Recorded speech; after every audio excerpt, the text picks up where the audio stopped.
ராமானுஜதயா பாத்திரம் ஞான வைராக்யபூஷணம் ஸ்ரீமத் வெங்கடநாதார்யம் வந்தே வேதாந்த தேசிகம்.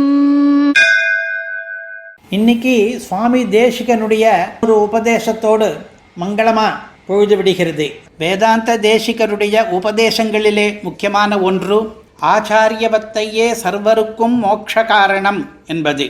இது அவர் இயற்றிய ஸ்ரீ குரு பரம்பரா சாரத்திலே முதல் உபதேசமாக வருகிறது. நமக்கு இரண்டு சந்தேகங்கள் ஏற்படலாம்.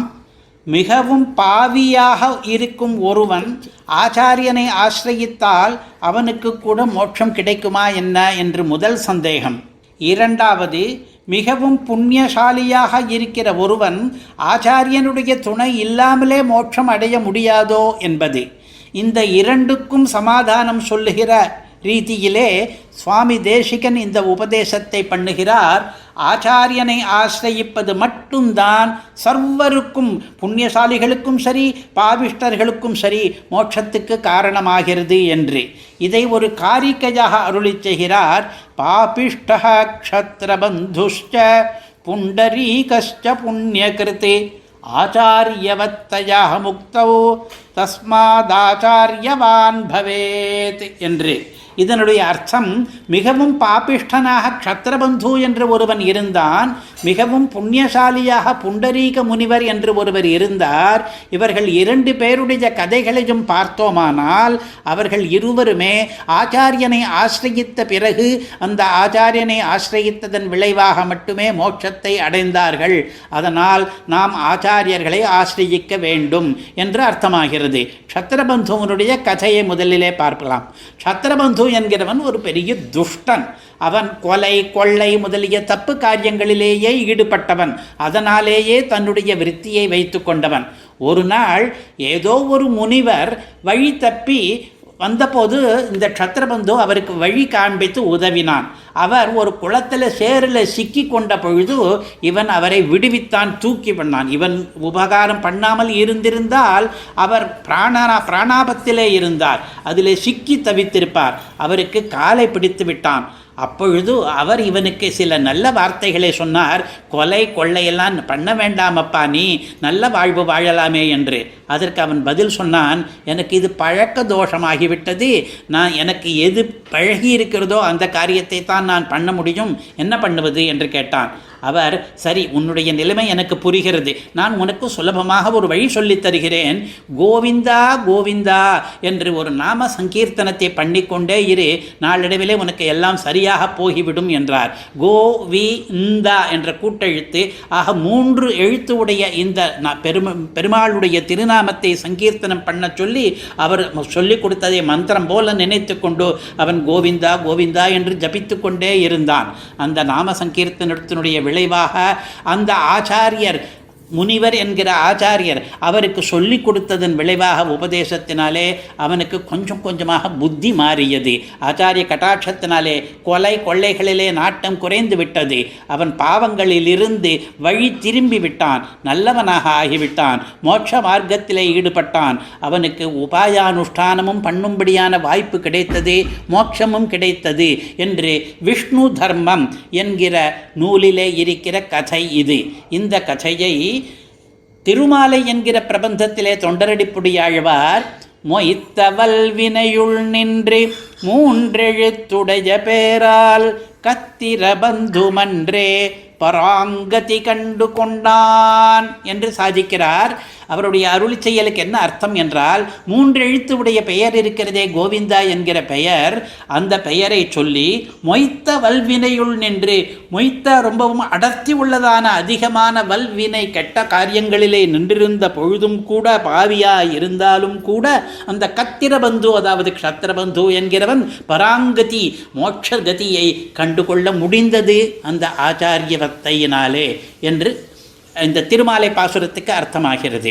இதையே தயாசதகத்திலே சுவாமி தேசிகனும் திவ்யாபாங்கம் திசசி கருணே ஏஷு சத்தேசிகாத்மா க்ஷிப்ரம் பிராப்த விஷகிரிபதிம் க்ஷத்ரபந்த்வாதயஸ்தே என்று சொல்கிறார். க்ஷத்ரபந்து முதலானவர்கள், ஓ தயாதேவியே, நீ தேசிகன் என்கிற ரூபம், ஆச்சாரியன் என்கிற ரூபத்தை எடுத்துக்கொண்டு ஆச்சாரிய கட்டாட்சத்தை, அதைத்தான் திவ்ய அபாங்கம் என்று சொல்கிறார், ஆச்சாரிய கட்டாட்சத்தை நீ பண்ணினபடியினால்தான் க்ஷத்ரபந்து முதலானவர்கள் விரைவாக, க்ஷிப்ரம் விரைவாக விஷகிரிபதிம் பகவத் பிராப்தியை அடைந்தார்கள் என்று.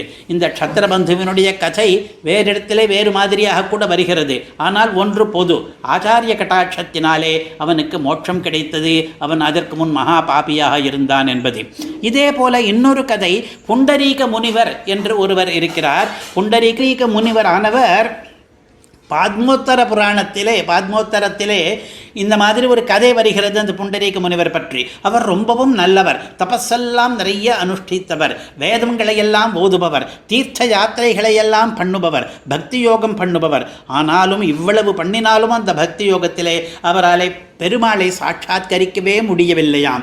ஏன்? நம்ம நல்ல காரியங்களை பண்ணினால் கூட பகவத் சாட்சாத்காரம் ஏன் ஏற்பட மாட்டேன் என்கிறது என்று அவர் தெரியாமல் விழித்து கொண்டிருந்த போது யதேச்சையாக அந்த பக்கமாக நாரதர் வருகிறார். அந்த நாரதரை சந்திக்கிறார் அந்த புண்டரீகர். தன்னுடைய மனக்குறையை விண்ணப்பிக்கிறார். இந்த மாதிரி நான் எவ்வளவோ நல்ல காரியங்களை பண்ணுகிறேன், தபஸ் பண்ணுகிறேன், வேதம் ஓதுகிறேன், இருந்தாலும் எனக்கு பகவத் சாட்சாத்காரம் ஏற்படவில்லையே, என்ன காரணம் என்று.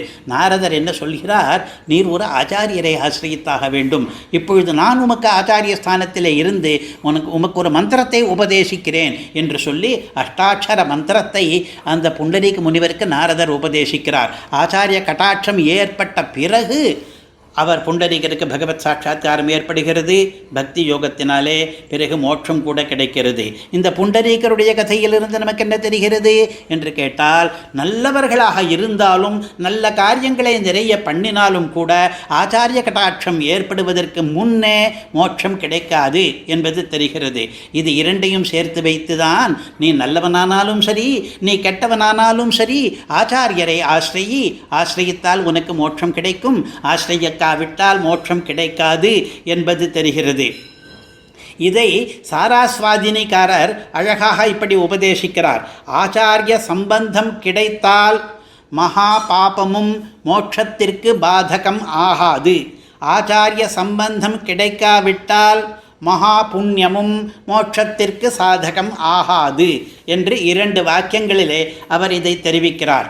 இந்த அறிவுரையானது மிகவும் முக்கியமாக இருப்பதாலே மறுபடியும் இன்னொரு தடவை இதே பாபிஷ்டா க்ஷத்ரபந்துஷ்ட என்ற ஸ்லோகத்தையே திரும்பி ரகசியத்ரயசாரத்திலேயும் சொல்லி ஆச்சாரியவத்தையே சர்வருக்கும் மோட்ச காரணம் என்பதை மறுபடியும் ஒரு தடவை அவர் சொல்லுவதாலும், திருமாலை முதலிய பிரபந்தங்களிலே வருவதாலும், வேதத்திலேயே ஆச்சாரியவான் புருஷோ வேத என்று இந்த நீதி சொல்லி இருப்பதாலும், குரு பரம்பராசாரம் என்ற புஸ்தகத்திலே எத்தனையோ அறிவுரைகள் இருப்பதிலே இது முதலான அறிவுரை என்றதாலும், ஸ்ரீ விஷ்ணு தர்மம், ஸ்ரீ பாத்மோத்தரம் முதலிய உயர்ந்த கிரந்தங்களிலிருந்து மேற்கோள் காட்டி இதை விளக்குவதாலும், இவ்வளவு காரணங்களாலே நாம் பார்க்க போகிற வேதாந்த தேசிகருடைய அறிவுரைகளிலே இது முக்கியமானதாக ஆகிறது.